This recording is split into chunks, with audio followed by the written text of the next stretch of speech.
ॐ अज्ञानतिमिरन्धस्य ज्ञानाञ्जनशलाकया चक्षुरुन्मिलितं येन तस्मै श्रीगुरवे नमः। श्रीसीतारामलक्ष्मण हनुमान् जयतु। श्री वाल्मीकि महामुनि की जय। Hare Krishna. Welcome back to our continuation of chapter 30 of Kishkindha Kanda, that talks about Sri Ramachandra's sense of separation or his ecstasy of in separation from Sita Devi. What we talked last time was that Ramachandra was sitting on top of Mount Prasavana, seeing the beautiful full moon of Kartika, and he also knows that Sugriva, who he helped recently get his consort back, is now enjoying Sharad Purnima with his consort, while Ramachandra himself is bereft of his consort, and everything around him reminds him of Sita and all the memories associated with those loving exploits with Sita Devi. So starting with text number 4, we hear what happened to Sri Ramachandra, who while sitting on this mountain top and thinking about Sita Devi lost consciousness. He became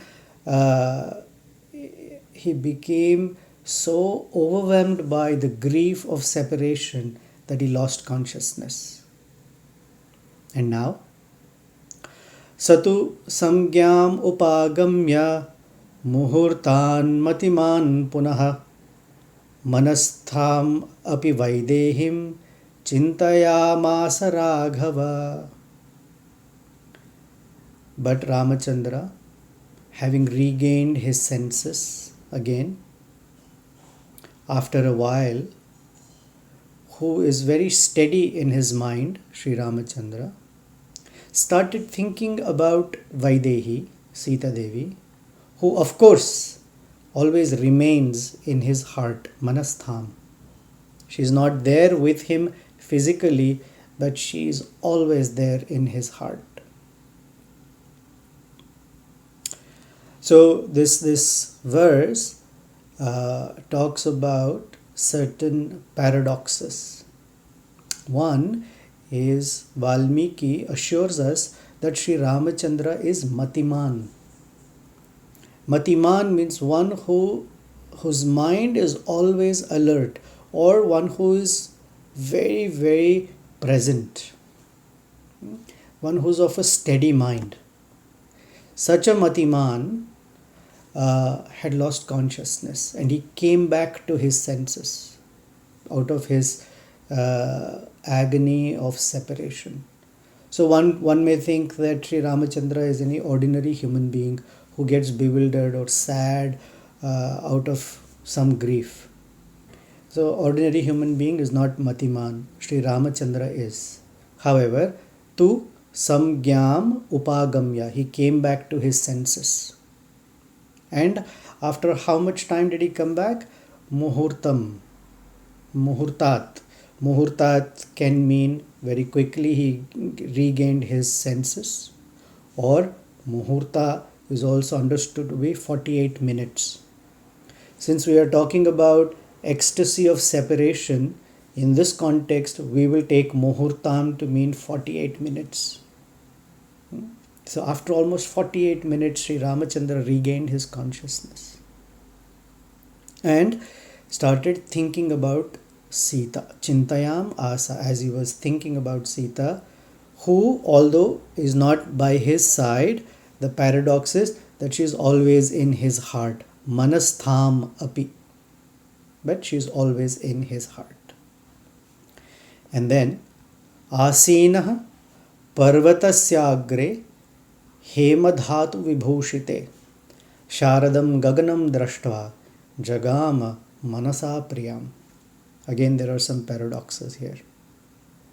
Seated on the mountain peak, that is decorated with golden minerals, Sri Ramachandra gazed at the autumn sky and travelled to his beloved by his mind. So the paradox is he is seated on the mountaintop, at the same time he is traveling. So he's traveling with his mind, or his heart is traveling to her. And when he looks at this beautiful sky, Sharadam Gaganam Jagama, he traveled by his heart to meet his beloved Priyam Manasa, by his heart.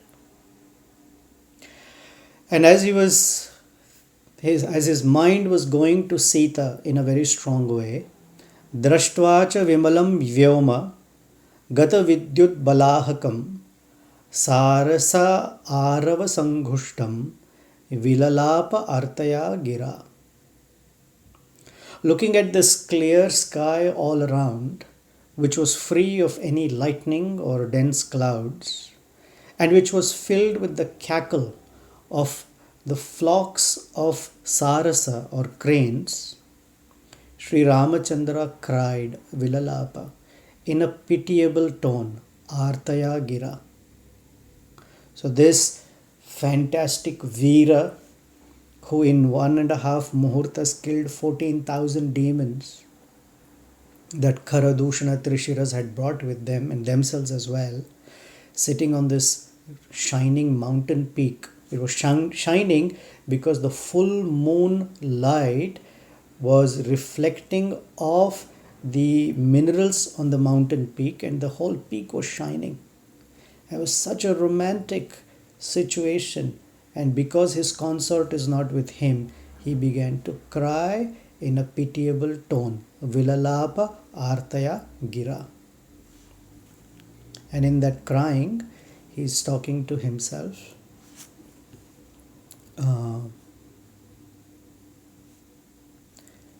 Sarasa Arava Samnadai Sarasa Arava Samnadini Ya Ashrame Ramate Bala Sadhyame Ramate Katham. That innocent young Sita, with a voice resembling the cackling of Sarasa birds, who used to enjoy in our hermitage by calling out to me in those voices of the Sarasa birds. So she would imitate those voices and call Sri Ramachandra. I wonder how she's enjoying this beautiful scenery right now. And as he's thinking about her, he is in severe distress. So the Supreme Lord, Sri Ramachandra, and Sita Devi, his consort, enjoy the ecstasy of separation, as we discussed yesterday, called Pravasa, that they are longing desperately to be together. So in Kishkindakanda we hear Ramachandra's longing for Sita, and in Sundarakanda we hear Sita Devi's longing for Sri Ramachandra.